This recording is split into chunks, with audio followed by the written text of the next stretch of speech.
त्यामुळे त्यांचा पक्ष वेगळा आहे. त्यांच्या पक्षाने जो कुठला निर्णय त्यावेळेस तिथं घेतला जाईल, म्हणजे काकी जर निवडणुकीला त्यावेळेस उभं राहणार नसतील आणि जे उभं राहणार असेल, शेवटी त्यावेळेस जी लढाई होईल 2029ला, ती तशी बघितली तर सर्व पक्षीय ती लढाई त्या ठिकाणी होऊ शकते. पवार विरुद्ध पवार होणार का असं वाटतंय होईल? हे बघा, आता अजितदादांच्या वेळेस सुद्धा पवार विरुद्ध पवार झालेलंच आहे. लोकसभेला सुद्धा पवार विरुद्ध पवार झालेलंच आहे. त्यामुळे उद्या जाऊन पवार विरुद्ध पवार होण्याची शक्यता ही आपल्याला नाकारता येणार नाही.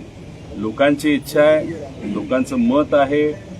जी शेवट दादांची इच्छा होते की पवार परिवार एकत्रित आला पाहिजे, परिवार म्हणून एकत्रित आला पाहिजे. हे किती खरं असलं तर राजकीय दृष्टिकोनातून निर्णय घेत असताना कधी कधी चांगल्या गोष्टी होण्यासाठी काही कडक निर्णय घ्यावे लागतात, काही गोष्टींचा त्याग द्यावा लागतो. आता जर उद्या जाऊन परिवाराला एकत्रित यावं लागेल, आम्ही तर विरोधात आहोत, पण सत्तेतून काही लोकांना बाहेर येणं म्हणजे पक्षाला आमदारांकडे बघून आणि त्यांच्या सर्व कार्यकर्त्यांकडे बघून तो तसा सोपा निर्णय नाही. दादा, यालाच मुद्दा असा आहे, ज्या दादांची इच्छा होती दोन्ही राष्ट्रांनी एकत्र 29ला तशी परिस्थिती निर्माण झाली. मग ती परिस्थिती बघून मग आता दावा ठोकला जातोय कशाचा? जयदादांकडनं की बारामती जागा आमच्याकडे राहावी, असं काय आहे का?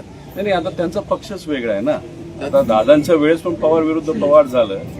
किती मनामध्ये इच्छा नसेल, पक्ष वेगळे राहतीलच, कारण का आम्ही विरोधात आहोत. आणि उद्या जाऊन मग तिथं जय उभा राहिला, इथून युगेंद्र तिथं असू शकतो. त्यामुळे ह्या अनुषंगाने पवार विरुद्ध पवार हे बारामतीमध्ये किती लोकांची इच्छा नसली तरी होऊ शकतं. आणि शेवटी झालं असं आहे की पवार विरुद्ध पवार व्हावं ही लोकांची इच्छा नाही, पण जे पवारांकडे बघत असताना चांगल्या दृष्टिकोनातून बघत नाही. पवार परिवाराचं लेगेसी, त्यांनी केलेलं जे काही काम आहे, पवार साहेब दादांनी जे काही वलय उभं केलेलं लोकांना सेवा करून, हे संपवावं असं अनेक राज्यकर्त्यांची तिथं इच्छा आहे. त्यामुळे त्यांना नक्कीच वाटेल पवार विरुद्ध पवार झालं पाहिजे, पण लोकांना हे वाटत नाही. ह्या दोन गोष्टीमधला हा फरक आहे. मी सकाळी जे बोललो त्याचा उल्लेख तुम्ही चुकीचा घेतला. मी बोललो ही मागणी आमच्या लोकांची आहे. मी सारखं बोलत आलोय की मला पक्षासाठी काम करायचंय, एक छोटा कार्यकर्ता म्हणून काम करायचंय. आणि जर ही लोकांची जर एक इच्छा असेल की 29 ला मी उमेदवारी घ्यावं, ती त्यांची इच्छा आहे. माझी इच्छा आहे की मी सगळ्यांबरोबर काम करावं.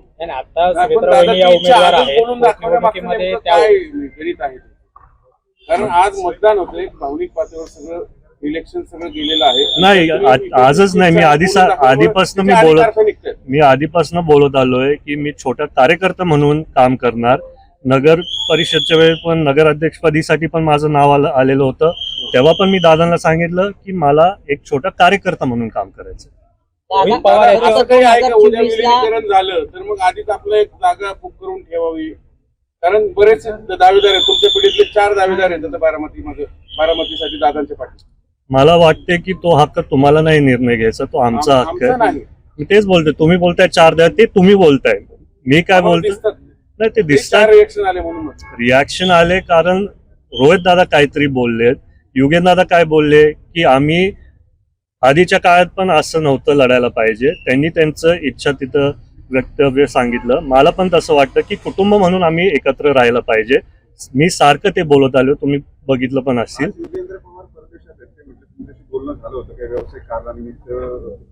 हो, ते कामासाठी तिथं गेलेत. मी तेच बोलतोय, माझं आणि युगेंद्रचं बोलणं झालं. आमच्या दोघांची नाही तर पूर्ण पवार कुटुंबाची इच्छा आहे की आम्ही सर्व एकत्र राहावं. 29 मध्ये रोहित दादा बोलले पवार विरुद्ध पवार असं होणार, तशी आमची कोणाची ही इच्छा नाही. म्हणजेच विलीनीकरण होणार ते मी नाही सांगू शकत. ते पक्षातले वरिष्ठ नेते, दोन्ही पक्षातले वरिष्ठ नेते निर्णय घेतील. आता आपण 2026 मध्ये आहोत. 2029ची कुठली चर्चा करणं मला समजत नाही की आपण कशासाठी 29 मध्ये काय होणार त्याची चर्चा आपण करत आहोत.